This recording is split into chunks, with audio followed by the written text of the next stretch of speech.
नमस्कार, आप देख रहे हैं इंडिया टीवी। आपके साथ मैं हूं मीनाक्षी जोशी। दोपहर के 1 बज रहे हैं। कहानी कुर्सी की देख रहे हैं आप।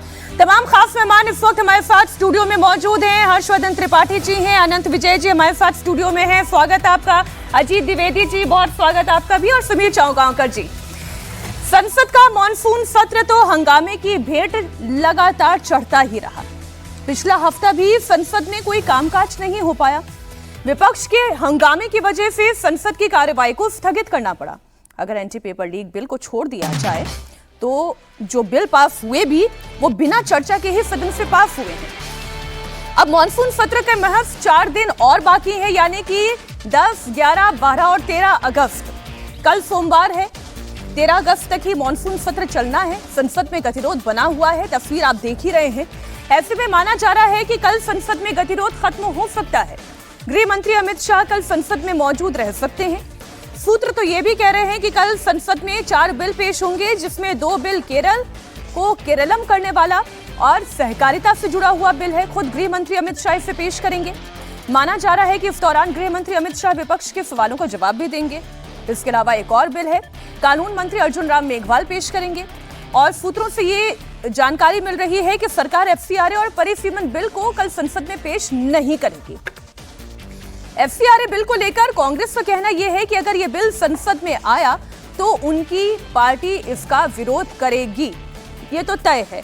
तो इसका मतलब यह है कि सरकार, हर्षवर्धन जी चर्चा को शुरू करते हैं। इसका मतलब तो बिल्कुल ये साफ है कि सरकार हंगामे के साथ एफसीआरए बिल को पास नहीं कराना चाहती है। हंगामे के साथ डीलिमिटेशन बिल को नहीं लाना चाहती है। वो चाहती है कि जनता के बीच में एक ऐसा मैसेज जाए, ये डायलॉग जरूरी था, ये बिल जरूरी था और वो मैसेज केवल पार्लियामेंट से जा सकता है।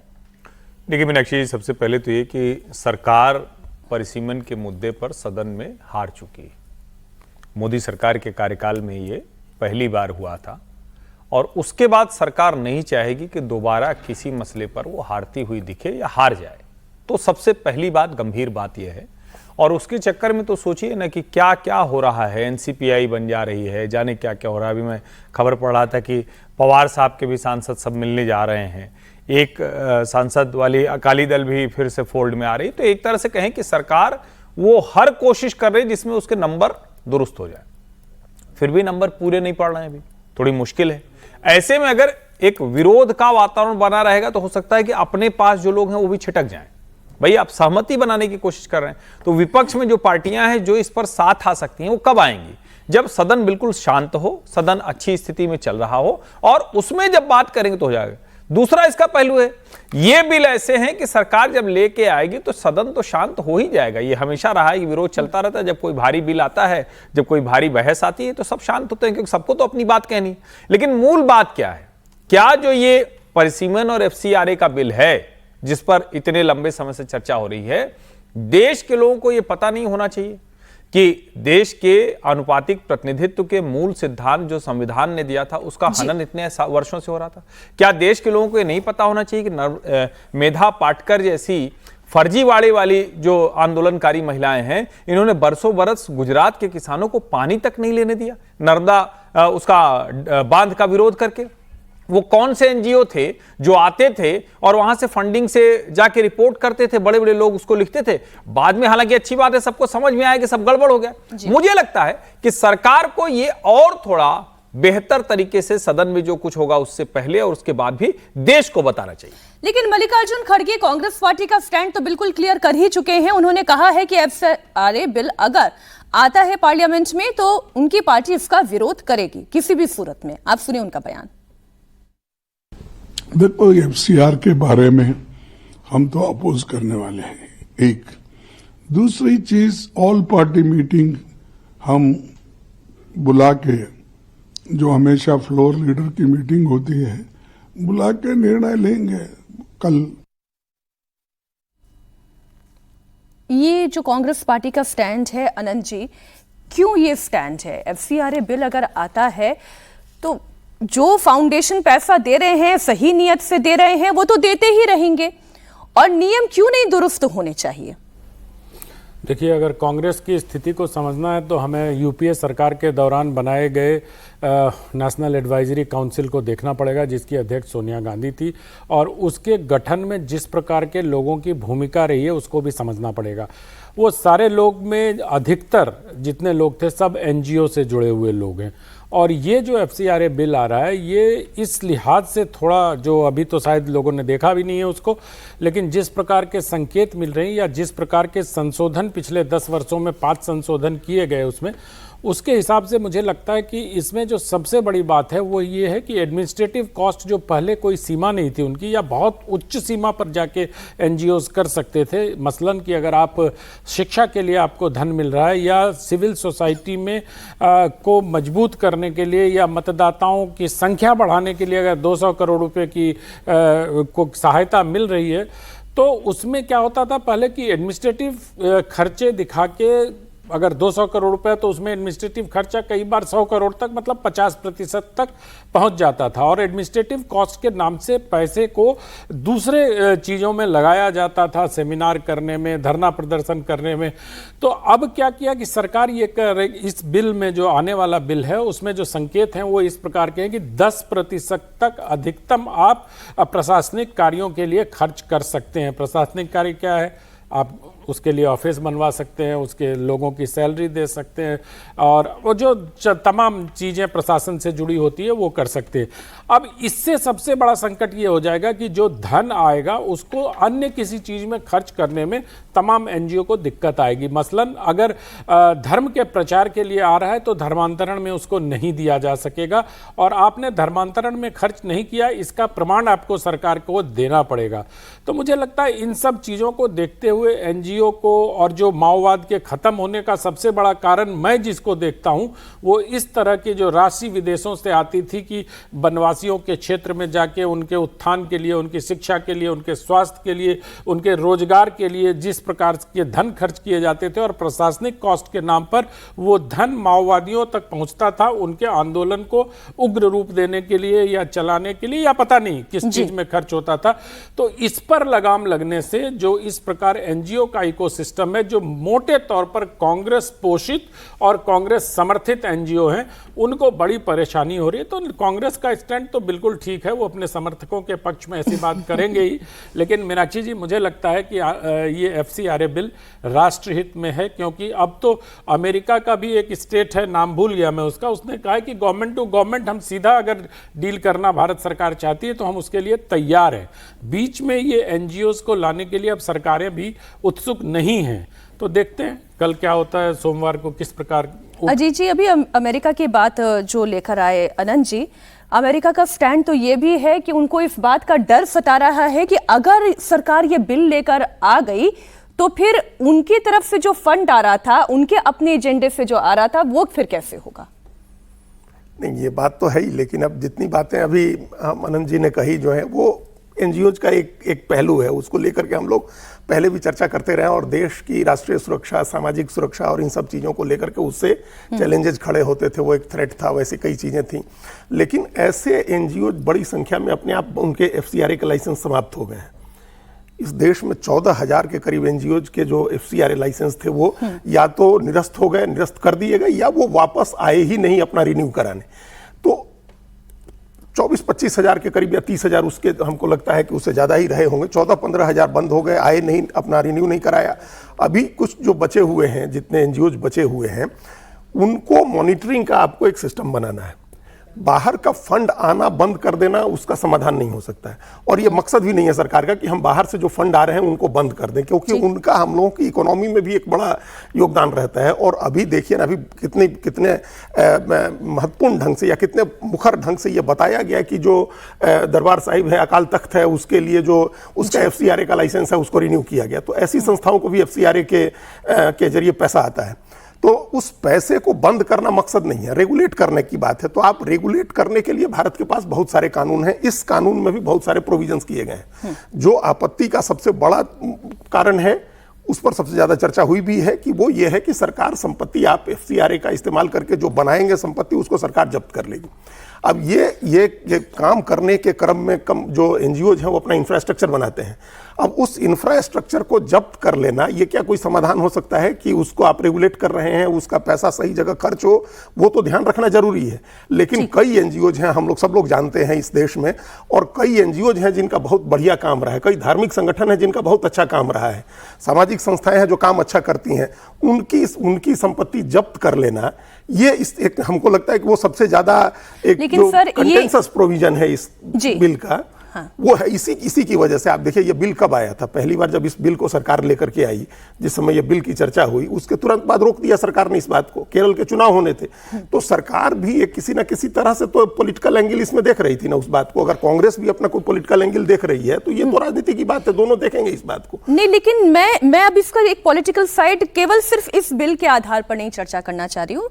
ये जो बात जो हर्षवर्धन जी ने कही कि अब तो अमित शाह भी हैं पार्लियामेंट में, राहुल गांधी इतने दिनों से क्या कह रहे थे कि अमित शाह संसद से गायब क्यों हैं, उन्हें जवाब चाहिए था, अब तो गृह मंत्री आएंगे ऐसा सोर्सेस कह रहे हैं, सहकारिता विभाग का जो बिल होगा वो भी वो पेश करेंगे, विपक्ष के सवालों का हो सकता है इसमें वो जवाब भी दे दें, लेकिन फिर भी इतनी मान मनव्वल चल रही है, एक कंसेंसस नहीं बन पा रहा है विपक्ष और सरकार के बीच में। इस पर एक क्विक कमेंट, फिर मैं सुमीर जी के पास जा रही हूँ। देखिए, ये आम सहमति बनाने की सरकार कोशिश कर रही है इसको, लेकिन FCRA बिल ऐसा है जिस पर इस बिल पर सहमति नहीं बनेगी। हाँ, सरकार इसका इस्तेमाल, अब सवाल यह है कि सरकार क्या इसका मोल भाव के लिए इस्तेमाल कर सकती है? FCRA बिल का मोल भाव का मतलब बार्गेनिंग चिप के तौर पर सरकार इस्तेमाल कर सकती है। कल प्रधानमंत्री से सुप्रिया सुले और शरद पवार की एनसीपी के लोग भी मिलेंगे और वो FCRA के लिए मिल रहे हैं, FCRA बिल पर बात करने के लिए। वो परिसीमन का मामला नहीं है, अनादि शक्ति बंधन कानून का मामला नहीं है। तो बार्गेनिंग चिप के तौर पर क्या सरकार इस्तेमाल कर सकती है कि गृह मंत्री आए और FCRA बिल के बहाने या किसी बिल के बहाने जो अपोजिशन के सवाल है उनका जवाब भी दे दें। ये इस बिल को सरकार डेफर कर दे, डेफर करने का मतलब संसदीय समिति को भेज दे, कोई JPC बन जाए या कुछ और ट्रिक किया जाए इसमें, जैसा किया गया था, और उसके बाद परिसीमन बिल पर और नारी शक्ति बंधन कानून में संशोधन के बिल पर सहमति बने। ये अब असली कल इस बात को देखने की जरूरत हो। अच्छा, दो बिल ऐसे हैं जिनके ऊपर सबसे ज्यादा चर्चा हो रही है, एक FCRA बिल जिसका हमने डिटेल में यहाँ पर एनालिसिस किया, और दूसरा है डिलिमिटेशन बिल यानी कि परिसीमन बिल, जिसे लेकर कहा यह जा रहा है कि सरकार ने अपना जादुई आंकड़ा जुटा लिया है। अकाली दल और DMK भी इसके सपोर्ट में आ गई है, लेकिन कांग्रेस पार्टी इसका विरोध कर रही है। परिसीमन बिल पर वो सवाल उठा रही है और इसे लेकर कांग्रेस और सरकार के बीच में जुबानी जंग भी हुई है। इसकी शुरुआत कांग्रेस की टाइमलाइन को देखिए तो आपको समझ में आएगी। कांग्रेस ने एक्स पोस्ट पर राहुल गांधी का एक बयान डाला। कांग्रेस पार्टी ने लिखा कि महिलाओं की अभिव्यक्ति के बिना हमारा देश अधूरा और अविकसित है, और इसका जवाब केंद्रीय संसदीय कार्य मंत्री किरण रिजिजू ने दिया। लिखा कि यह कांग्रेस पार्टी की ओर से एक सकारात्मक संदेश है। महिलाओं के प्रति राहुल गांधी जी की सोच में स्पष्ट बदलाव दिख रहा है। अब मुझे उम्मीद है कि कांग्रेस पार्टी महिला आरक्षण विधेयक का बिना किसी शर्त के समर्थन कर देगी। अभी ज्यादा समय बीता नहीं था कि रिजिजू के इसी पोस्ट का जवाब फिर राहुल गांधी ने दे दिया और लिखा कि संसदीय कार्य मंत्री होने के नाते आपसे बेहतर ये और कौन जानता होगा, महिला आरक्षण विधेयक 2023 में ही सर्वसम्मति से पारित हो चुका है, कांग्रेस के पूर्ण समर्थन के साथ। अब सवाल यह है कि 3 साल के बाद भी ये लागू क्यों नहीं हुआ, और अब आप उसे परिसीमन से बेवजह क्यों जोड़ना चाहते हैं? 2023 का कानून लागू कीजिए और बिना किसी शर्त के लागू कीजिए। अब फिर इस पर रिजिजू का भी पलटवार है। 2026 की जनगणना चल रही है, इस वजह से 2029 में लागू नहीं हो पाएगा और 2034 के चुनाव में लागू हो पाएगा। इसलिए सरकार ने 131वां संविधान संशोधन बिल लाया था जो संसद में गिर गया। इसमें आपका कार्ति चिदम्बरम जो कह रहे हैं वो भी मैं दर्शकों के सामने रखूंगी, पवन खेड़ा भी इस पे कुछ बयान दे रहे हैं वो भी आपके सामने रखूंगी। लेकिन सुमीर जी, ये क्या जो पार्लियामेंट में चर्चा होनी चाहिए वो एक्सपोस्ट खेल रहे हैं? कर लीजिए पार्लियामेंट में चर्चा, इसमें आप डिलिमिटेशन बिल हो, विमेन रिजर्वेशन बिल हो, सब बात कर लीजिए। देखिए, पार्लियामेंट में नहीं हो रही, इससे तो सोशल मीडिया के ऊपर सब अपनी अपनी बात को रख रहे हैं। और मुझे लगता है कि अगर ये मानसून सत्र देखें तो सरकार का ये मानसून सत्र बहुत विफल रहा है। सरकार के पॉइंट ऑफ व्यू से देखें, फ्लोर मैनेजमेंट सरकार का बहुत बुरा मैं मानता हूँ इस सत्र के अंदर कि सरकार मेरी इसमें राय ये है कि इसी बार तो इन्होंने सबसे ज्यादा फ्लोर मैनेज करने की कोशिश की है। किरण रिजिजू ने कितनी दफे बात की है, लेकिन अब किरण रिजिजू ने की है ना, क्या पार्टी सरकार की तरफ से कोई बड़ा नेता ने इसमें हस्तक्षेप किया? किरण रिजिजू का वो कद नहीं है ना, आपने को संसदीय कार्य मंत्री बना दिया, लेकिन राजनीतिक रूप से उनका वो राजनीतिक कद नहीं है कि वो बड़े स्तर पर चीजें कर सके। तो मुझे लगा सरकार अगर चाहती है, सरकार को लगता है कि किरण रिजिजू से संभल नहीं रहा फ्लोर मैनेजमेंट, तो सरकार बैकडोर से बड़े नेताओं को इन्वॉल्व कर सकती थी, राजनाथ इसमें इन्वॉल्व हो सकते थे, अमित शाह जी इसके अंदर इन्वॉल्व हो सकते थे, कोई दूसरे बड़े नेता इसके अंदर इन्वॉल्व होते हैं और सरकार की इच्छा शक्ति लगती है कि सरकार चाहती है कि फ्लोर चले। तो मुझे लग रहा है कि फिलहाल परिसीमन को लेकर जो गतिरोध बना हुआ वो बना रहेगा। सरकार ये कोशिश कर रही थी कि किसी तरीके से इस पर सहमति बने, चर्चा हो और पार्लियामेंट सुचारू रूप से चले। सरकार भी FCR भी लेकर नहीं आ पाई है। आज 20 तारीख से सेशन शुरू हुआ है, आखिरी के 4 दिन बचे हुए। पहले का सत्र पूरा जिस तरीके से धर्मेंद्र प्रधान को लेकर लंबा विरोध हुआ, उसके बाद हुआ उनका इस्तीफा, उसके बाद लगातार विपक्ष हंगामा करता रहा। तो मुझे लग रहा है कि अभी 4 दिन सरकार के लिए बहुत क्रूशियल है। अब 4 दिन में सरकार क्या क्या बिल लेकर आएगी। अब कहा जा रहा है कि अमित शाह जी पार्लियामेंट में बिल लेंगे, तो जरूरी तो नहीं है कि सहकारिता का बिल अमित शाह जी रखे। वो कृष्णपाल गुर्जर और मुरलीधर माहौल जो सहकारिता MOS मंत्री है वो भी बिल को रख सकते हैं। ये जरूरी नहीं कि कैबिनेट मंत्री उस बिल को लेकर आए। और अमित शाह जी पार्लियामेंट में आएंगे तो क्या जवाब देंगे? ये भी कोई जरूरी नहीं है कि वो जवाब देंगे। जो राहुल गांधी लगातार कह रहे हैं कि अमित शाह जी आए और जवाब दे सदन के अंदर, तो मुझे लगता है अगर अमित शाह जी आएंगे तो वो हो सकता है बिल रखें, हो सकता है उनका मंत्री MOS जो बिल रख दें। अमित शाह बिल उस पर नहीं बोले जिस पर राहुल गांधी कह रहे हैं। ये भी हो सकता है कि वो पूरे विस्तार के साथ जवाब दे जो राहुल गांधी चाह रहे थे। तो मुझे लगता है कि अभी कल तय होगा इसका क्या होगा। मुझे इस बात की संभावना कम नजर आ रही है कि अमित शाह जी अभी इस पर विस्तार से जो राहुल गांधी कह रहा है या विपक्ष कह रहा है उसका जवाब देंगे। अगर सरकार को लगता है कि इस पर अमित शाह जी को देना है तो मुझे लगता है कि इतना समय अमित शाह जी को लगता नहीं। ठीक है, ये कहा जा सकता है कि अमित शाह जी को तमाम तथ्य जुटाने थे, तमाम जानकारी इकट्ठी करनी थी। पूरे तथ्य और तर्कों के साथ अमित शाह जी जब आते हैं तो पूरे तथ्य और तर्कों के साथ आते हैं और बहुत बेहतर बात अपनी तरफ से रखते हैं। और ये बात सही है कि जब वो सदन के अंदर बोलते हैं तो विपक्ष के पास कोई मुद्दा नहीं रहता और विपक्ष की पूरी तरीके से बोलती बंद होती है। वो तमाम चीजें बहुत बेहतर तरीके से रखते हैं। अब ये देखने वाली बात होगी कि कल वो आने वाले हैं। परिसीमन में मुझे लगता है कि सरकार फिलहाल अभी इन 4 दिनों के अंदर लाने की स्थिति में नजर नहीं आ रही है। तमिलनाडु में मीटिंग हुई, हर्षवर्धन जी, तमिलनाडु में मीटिंग हुई परिसीमन को लेकर। विजय की भी एक मीटिंग हुई। विजय की मीटिंग से कांग्रेस ने अपनी दूरी बना ली। DMK अपना स्टैंड पहले ही बता चुकी है कि वो सरकार के साथ है। तस्वीर भी हम आपको दिखा रहे हैं उस मीटिंग की। कल तमिलनाडु के मुख्यमंत्री विजय ने इससे लेकर राज्य के सांसदों की बैठक बुलाई थी और इसमें परिसीमन पर चर्चा भी हुई, लेकिन DMK और AIDMK इस बैठक में शामिल नहीं थे। बैठक में Congress, VCK, CPI, CPIM, MTMK और IUML के करीब 21 सांसद शामिल हुए। बैठक के बाद कांग्रेस सांसद कार्ति चिदम्बरम ने कहा कि इस मुद्दे को पार्टी राजनीति से ऊपर उठकर देखना चाहिए। उन्होंने कहा कि संसद में तमिलनाडु का प्रतिनिधित्व सुरक्षित रहना चाहिए। तो अब ये जो बातें हैं हर्षवर्धन जी, एक इशारा तो ये करता है कि कार्ति चिदम्बरम भी ये कह रहे हैं कि भाई this is the issue beyond the party. आप राजनीति से ऊपर हट के आप प्रतिनिधित्व का सोचिए। राहुल गांधी का स्टैंड बिल्कुल अलग है। वो ये कह रहे हैं कि जो 543 मौजूदा सीटें हैं उसी में आप विमेन रिजर्वेशन दे दीजिए। ये परिसीमन का बिल, विमेन रिजर्वेशन का बिल क्या अधर में लटक जाएगा? पहली बात है कि राहुल जी का कोई व्यू नहीं होता, एक लाइन का व्यू है कि किसी भी कीमत पे सरकार का विरोध करना है। राहुल गांधी का कोई व्यू जैसी चीज नहीं होती है। व्यू आज तक वो मतलब मुझे तो नहीं दिखा कि किसी चीज पर कोई उनका अच्छा वाला दृष्टिकोण कोई रहा हो। तो कोई दृष्टिकोण नहीं होता है उनका, एक लाइन का है जो समझाया गया है उनको, जो उनको समझ में आ गया है कि मोदी कुछ भी बोलो उसका विरोध करो। और हम लोग एक जमात है, एक गिरोह है, वो क्या कहेगी कि देखो राहुल अकेला लड़ रहा है मोदी से, वरना कोई तो लड़ने की हिम्मत नहीं कर पाता। वरना जरा सोचिए कि देश में प्रतिनिधित्व को लेकर इतने लंबे समय से वो अनुपातिक प्रतिनिधित्व नहीं मिला, उसको लगातार टाला जाता रहा। हर राजनीतिक दल, यहां तक कि अटल जी की भी सरकार में लगा कि नहीं भाई उत्तर दक्षिण का विवाद ना हो जाए, कोई और झगड़ा ना हो जाए। इस सरकार ने एक फॉर्मूला निकाला, एक तय किया कि ठीक है भाई जितनी जनसंख्या हो गई, ये बात तो सही है कि अगर आबादी के आधार पर कहेंगे तो उत्तर भारत का बहुत हो जाएगा। तो उसका एक तरीका है कि हम 50% रेशनल में कर देते हैं। हालांकि एक बात और ध्यान में रखनी चाहिए कि उत्तर भारत से बहुत बड़ा मूवमेंट वो पश्चिम भारत में और दक्षिण भारत में हुआ है। ये भी एक जिसको बहुत कम उसका ध्यान दिया जाता है। लेकिन पश्चिम और दक्षिण भारत में उत्तर भारत से बहुत बड़ा मूवमेंट हुआ, बहुत लोग वहां बस भी गए हैं। ऐसा भी नहीं कि वो बसावट नहीं हुई है, जो माइग्रेशन प्रवास की एक कहे कि प्रक्रिया होती है। लेकिन उसके बावजूद ये उत्तर दक्षिण का भेद करने की कोशिश की जाती है।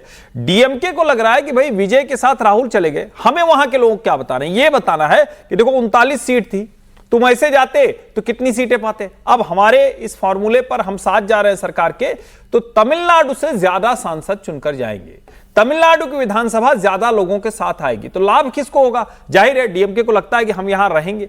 राहुल गांधी को यह लगता है कि अगर ये विभाजन वाला फॉर्मूला हट गया, ये विभाजन लोगों के दिमाग से निकल गया, तो मोदी सरकार इसको आसानी से लागू कर लेगी और वो ऐतिहासिक हो जाएगा। देखिए, अगर वो परिसीमन लागू कराने में कामयाब होगी तो ऐतिहासिक हो जाएगा। जीत हार अपनी जगह है, लेकिन ये रहेगा ना कि नरेंद्र मोदी के समय में, और अभी जिस तरह से जनसंख्या का एक स्थिरता की तरफ बढ़ा है, लगभग यही परिसीमन अगले 50 वर्षों तक रहने वाला है।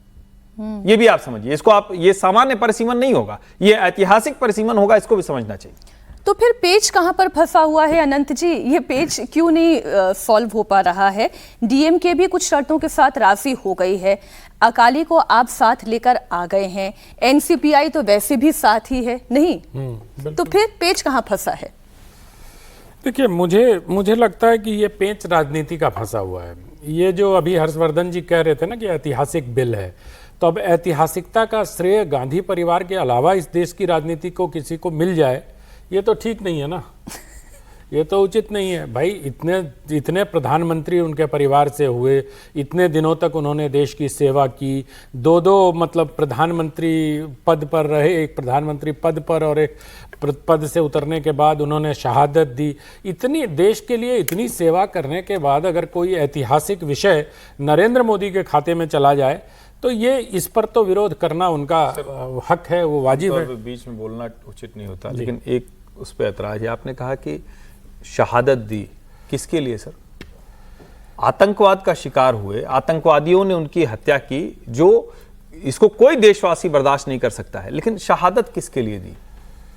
देश के लिए दिया सर। आप लोग नहीं समझेंगे क्योंकि आप लोगों ने वो एक पूर्वग्रह से ग्रसित हैं, आपको लगता है कि वो शहादत नहीं थी, लेकिन आतंकवाद से, कांग्रेसी से किसी से बात करिए, वो आपको समझा देंगे कि परिवार के 2 लोगों ने देश के लिए शहादत दी। तो खैर इस पर ये विवाद का विषय हो सकता है और अलग अलग बात भी हो सकती है, लेकिन मुझे ऐसा लगता है कि इतनी देश की सेवा करने के बाद कोई ऐतिहासिक बिल नरेंद्र मोदी पेश कर दे, ये तो उचित बात नहीं है ना राजनीति के लिहाज से। इस पर तो राहुल गांधी का विरोध करना बनता है कि कोई भी एक इस तरह से उठ के आया व्यक्ति, एक तरफ वो नेहरू जी को अपदस्थ करने के लिए लगातार नैरेटिव चलाया जा रहा है कि नेहरू जी से ज़्यादा समय तक चुने हुए प्रधानमंत्री हो गए और उस तरह हो गए, तो क्या मतलब अब नरेंद्र मोदी अपने ऐतिहासिक निर्णयों से गांधी परिवार का सब कुछ धो पोंछ देंगे और ये बर्दाश्त करें राहुल गांधी? आप लोग यही सोचते हैं?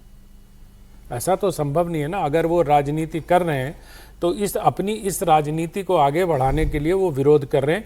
लेकिन ऐसा होता है कि कई बार जब आप ईगो में राजनीति करने लगते हैं तो वो कई बार उल्टा पड़ जाता है। और मुझे लगता है कि इस बार जिस प्रकार से आपने देखा कि पिछली बार जब डिलिमिटेशन बिल और महिला आरक्षण बिल पर भारत सरकार हारी, और हमारे सारे को पैनलिस्ट इस बारे में खास करके हर्षवर्धन जी और समीर जी कह रहे हैं कि मतलब सरकार की हार हो गई और बहुत, लेकिन उस हार के बाद का परिणाम जो चुनाव का आया वह पश्चिम बंगाल का, वो तो ऐतिहासिक था। लोगों को ये बात तो समझ में आई ना।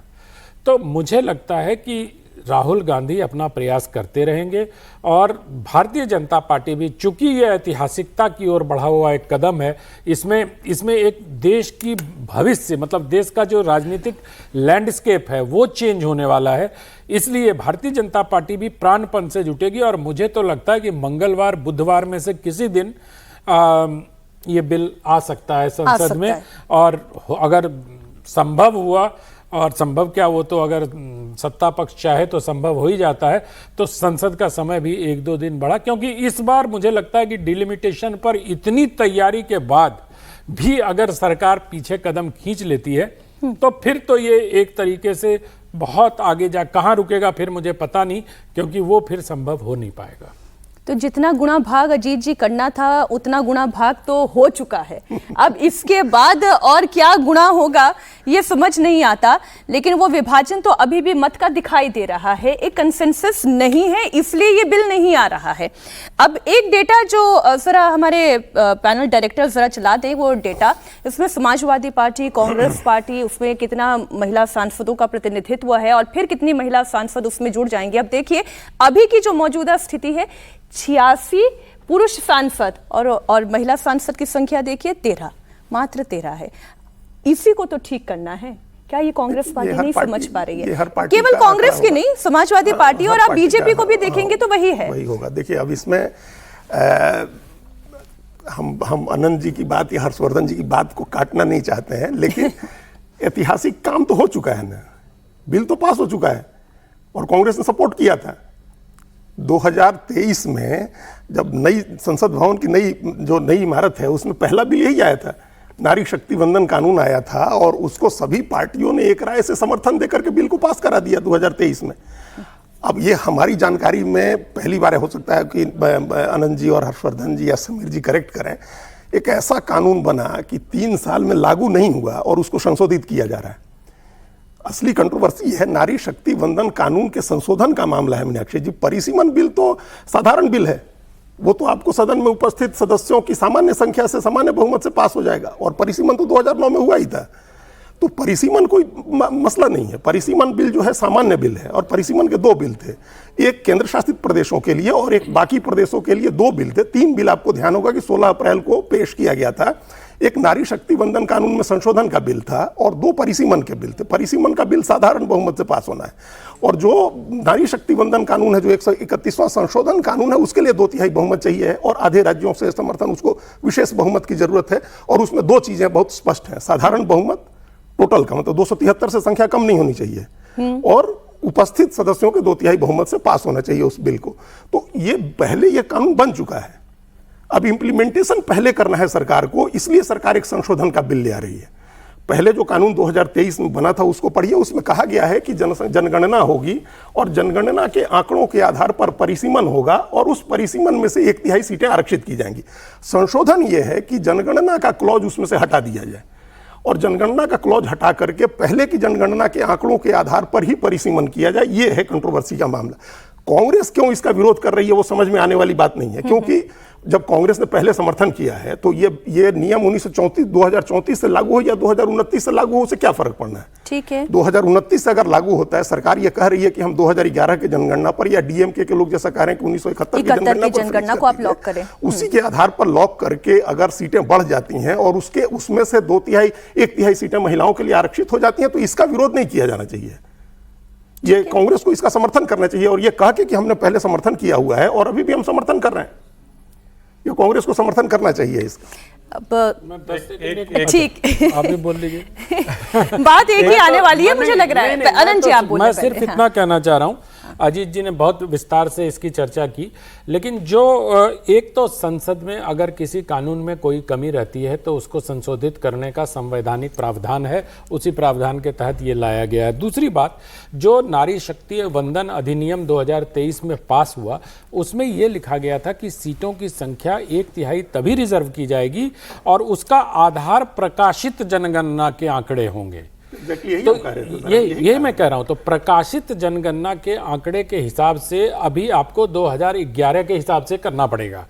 सरकार भी प्रकाशित मतलब अब 2026 में जो चल रहा है उसके बाद जो प्रकाशित होगा आंकड़े उसके आधार पर होगा। सरकार बस इतना चाह रही है कि उसमें जो प्रकाशित आंकड़े अभी हमारे पास हैं उसके आधार पर कर दिया जाए और उसके लिए एक फॉर्मूला लाया था और सबने, पूरे राष्ट्र ने देखा था कि संसद में किस प्रकार अमित शाह ने कहा था कि आप अगर इसके लिए तैयार हो तो 1 घंटा रुक जाओ, मैं संशोधन करके ले आता हूं। तो इन सारी चीजों को तकनीक में उलझा के और इन सब चीजों को करने से मुझे लगता है कि आप नारी शक्ति वंदन अधिनियम को टालना चाहते हैं। अरे एक बार उसको हो जाने दीजिए, उसके बाद जैसे संशोधन करना है करते रहिएगा।